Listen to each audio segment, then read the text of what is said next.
In the dead of night, when the world was asleep and the airwaves fell quiet, one voice pierced the darkness, a voice that dared to ask the questions no one else would. His name was Art Bell, a radio legend, a master storyteller, and the gatekeeper of the strange. Broadcasting from a lonely desert town in Nevada, Art Bell invited listeners into a world of shadows and speculation.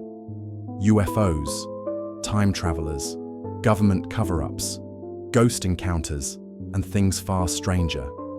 His show, Coast to Coast AM, wasn't just radio. It was a portal into the unknown. Millions tuned in night after night, not just for the stories, but for the man behind the microphone. Calm, curious, and unshakable, Art Bell never ridiculed the unbelievable. This is the story of Art Bell, the voice in the night who opened our eyes to the unexplained. Among the countless strange moments in Art Bell's broadcasting career, one call stands out above the rest. It aired on the night of September 11th, 1997, a night that would become infamous among long-time listeners of Coast to Coast AM. Art had opened the phone lines for what he called Area 51 employees only, a direct invitation to whistleblowers, insiders, and anyone brave or foolish enough to speak out, and then it happened. Line, you're on the air. Hello. Hello, Art. Yes. Hi. I don't have a whole lot of time. Well, look, let's begin by finding out whether you're using this line properly or not. Area 51. Yeah, that's right. Were you an employee or are you now? A former employee. Former employee. I was let go on a medical discharge about a week ago, and I've kind of been running across the country. Oh man, I don't know where to start. They're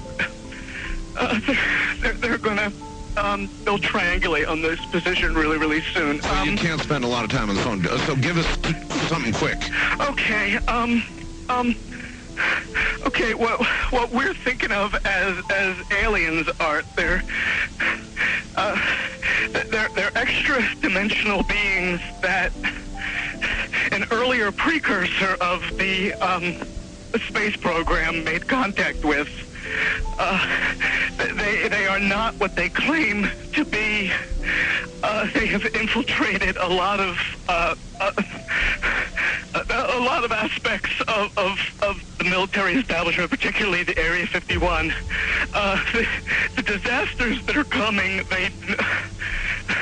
the military, the government knows about them, and there's a lot of safe areas in this world that they could begin moving the population to now, Art.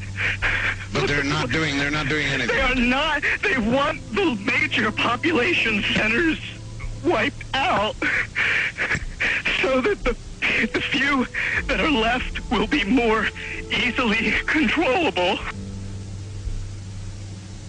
Discharge.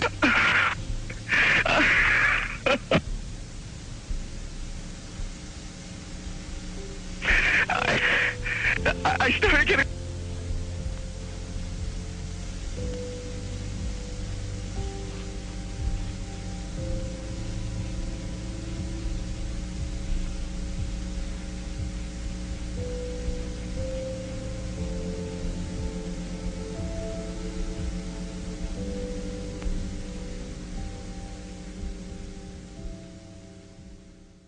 The show went off the air.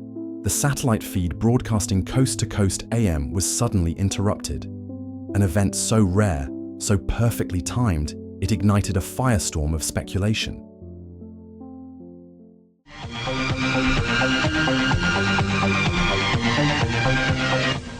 In some way, something knocked us off the air, and we're on a backup system now. It's the government, or...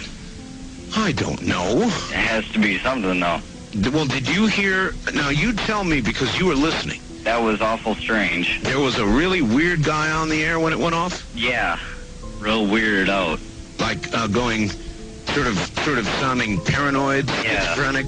like crying and everything. Yeah. Yeah. And how far into the conversation was it when it went off? Just a couple, about 15, 20 seconds, I'd say. Oh, you Like that. guys you really missed the call then, and I've got a feeling somebody didn't want you to hear it. Yeah. Because it was really strange. All of a sudden, I'm hearing Mark Furman, and when I That's right. Well, the listening network, of course, went immediately to a backup tape while we tried to figure out what blew up here. So that's what you heard happen. And then we're now on a backup link system to be on the air at all right now. So, well, I'm telling you. Am I on the air right now? You're on the air right now. Well, you better be, yes.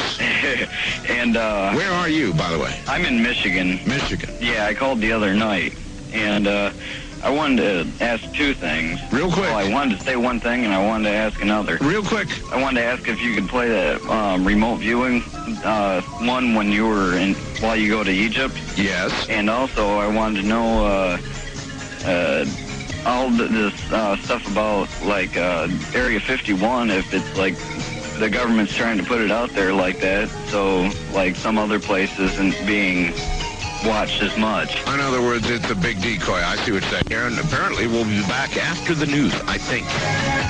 Sandy Beach here, inviting me lost all transmit capability on this end. Here in Nevada, the transmitter went belly up suddenly for some unknown reason. I've never seen it do this in all the years that we've been on the air. I have never seen the transmitter in this way just simply fail, massively fail, like a massive heart attack of some kind. And so we have gone to a backup system to get the signal to you right now, and I presume it is getting to you right now. After that night in 1997, the phone lines cooled, the panic faded, but the Area 51 caller became legend. Listeners speculated. Was it real? A psyop? A mentally unstable man who accidentally revealed too much? And then, almost a year later, the phone rang again. A familiar voice returned, but something was different. No fear, no urgency, just a calm tone and a confession. He claimed it was all fake, a hoax, a character. But the timing, the tone, it left many wondering. Was this really the same man? Or had someone been sent to shut the story down by rewriting it live in real time? This was the second Area 51 call. The east of the Rockies, you're on the air. Hi, Art. This is Brian. Hi, Brian. Hello. You didn't disconnect me before, did you? Were you on earlier tonight? No, not, towards the end of the last hour, you said, east of the Rockies, you're on the air, and your voice was immediately replaced by the operator saying, your party has not connected. Oh, well, see, as you can now tell, I don't screen calls. So Right. what happened, obviously, was that I answered the phone just at the very instant that you had been ringing, as long as they were going to let you ring. Yeah. And so that occurs, obviously. Sometimes I go to a line and it's dead and nobody's there, and that's what's happened. You know, we just were on the cusp there. Anyway, I'm glad you made it back through. Yeah, you got all my paranoia buttons running. I always get very nervous when I call you. I'm Brian. I hung up on you last week. Oh, I see. And I just figured, damn the torpedoes. I'll just do this and let the chips fall where they will. All right. Everybody, I am the Area 51 caller. That's my statement, and let you or whatever tear it apart. You claim you're the Area 51? I am the man. How do you account for the fact, Area 51 caller, Okay. that part of the way through your spiel, the satellite went down? I have no idea, and it scared the heebie-jeebies out of me that night. I've called a number of times on your specialty line nights doing different, kind of wacky characters, and that's all that one was supposed to be. And if the call had been completed, it would have been ancient history by now. Has it occurred to you, as Barbara Marks Hubbard suggested tonight, that perhaps, if you're really what you say you are, you created the reality of the rest of the situation and took down my satellite? That scares the heebie-jeebies out of me because it means that what I was saying was somehow correct, and it was fabrication, kind of creating a reality. Yeah, if that was the case, I humbly apologize to you because I love your show, and the last thing I would ever want to do is Knock tear me you off the air. So what can I do to prove my claim here? I guess you could give us a little of what you gave us then so that we could hear it and know it to be you. Are you sure you want me to do that, Art? I'm positive. Don't, Art, please. I don't want you to ask me to do this. If I start doing that guy, You're right about that. Now, let's just take that little sample that you just gave us so that we don't alter some sort of hard little reality here at the end of the program, and we'll let the callers be the judge. Okay. All right?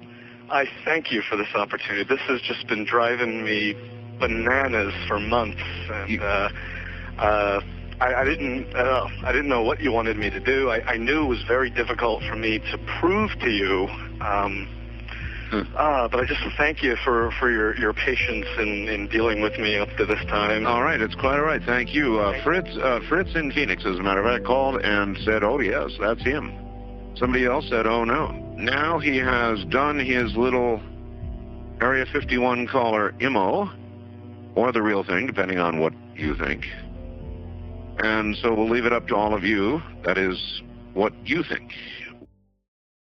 Even after the second call, the so-called confession wasn't convincing. The man's voice was similar, sure, but the energy, the emotion, completely different. But the real fuel for the fire wasn't just the voice, it was what happened during the original call. Even if the infamous Area 51 caller was nothing more than a hoax, one moment still refuses to fade into obscurity. The cutoff, sudden, precise, unexplained.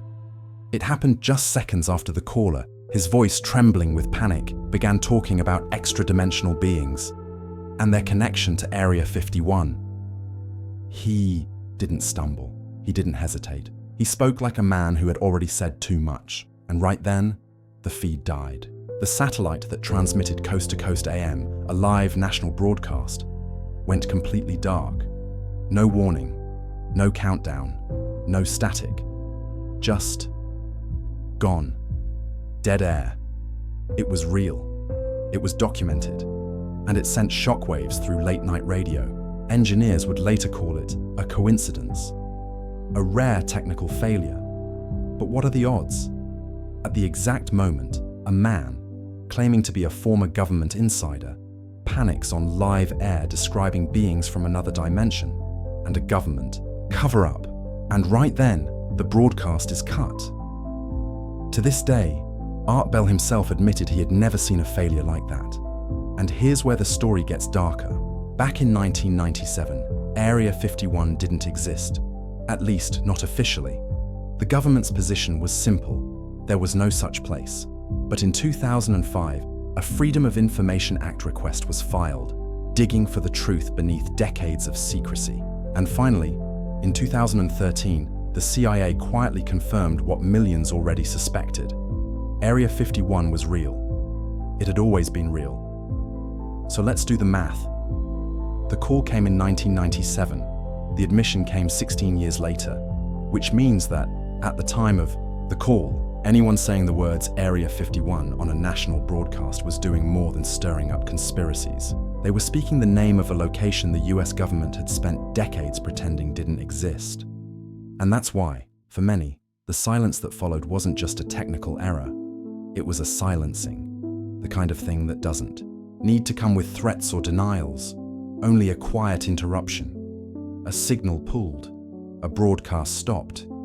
Some even compare it to another whispered phrase in the world of deep conspiracies: immaculate constellation. A term cloaked in secrecy, now confirmed to be part of a black-budget operation so secret, so sensitive, that just mentioning it, even in a chat room or late-night podcast, could supposedly land you on a watch list.